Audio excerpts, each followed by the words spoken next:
Welcome to our channel. Today we how to configure Eero parental controls and device profiles, full guide step by step clearly. To configure Eero parental controls, start by opening the Eero app on your smartphone.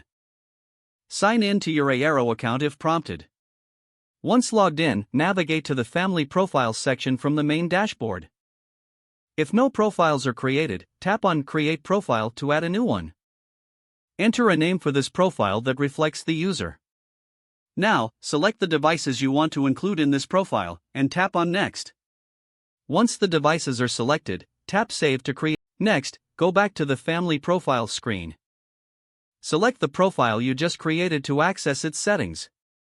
To enable parental controls, toggle the switch next to Enable Content Filtering. You will then see options for filtering content. Choose the appropriate level of filtering based on the needs of your family.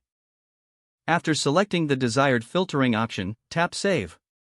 Next, you can set time limits for the devices in this profile. Select bedtime settings to create a schedule for when internet access is restricted. Adjust the start and end times according to your family's routine. To manage specific websites, go back to the profile settings.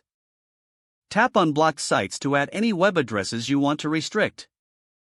Enter the URL of the site you wish to block and then tap Add. Repeat this process for any additional sites you want to restrict. To monitor usage, return to the profile screen and tap on Activity. This will show you the internet usage statistics for all devices. If you wish to pause internet access, go back to the profile screen. Tap on Pause Internet to temporarily disable connectivity for the devices in the profile.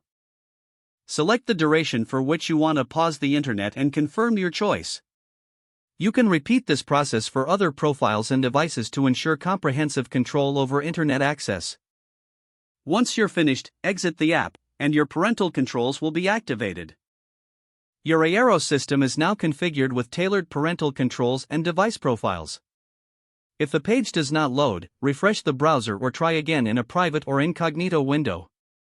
Make sure you are using the correct email address, then retype it carefully to avoid small typos.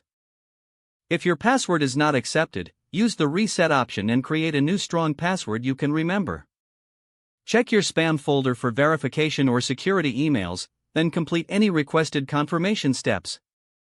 Enable two-factor authentication if available to improve account security and reduce unauthorized access risk.